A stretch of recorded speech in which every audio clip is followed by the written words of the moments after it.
Good evening. My Life Today for March 13th. The reading is entitled Joseph, a Man of Principle. The scripture reading is taken from Genesis 39, verse 9. How can I do this great wickedness and sin against God? Joseph's gentleness and fidelity won the heart of the chief captain, who came to regard him as a son rather than a slave. But Joseph's faith and integrity were to be tested by fiery trials.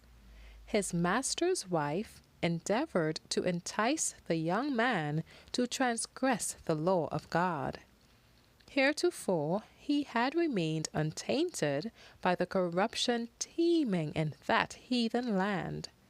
But this temptation, so sudden, so strong, so seductive, how should it be met? Joseph knew well what would be the consequence of resistance. On the one hand were concealment, favor, and rewards.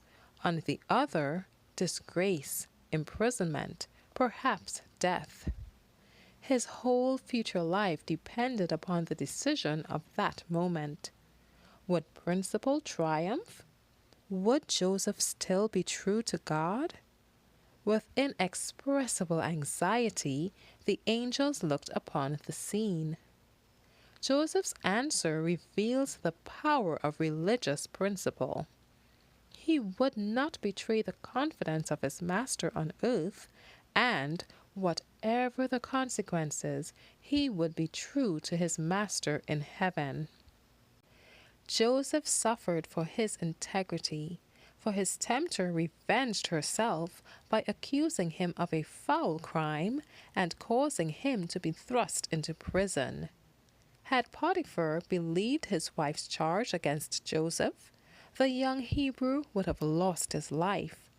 But the modesty and uprightness that had uniformly characterized his conduct were proof of his innocence.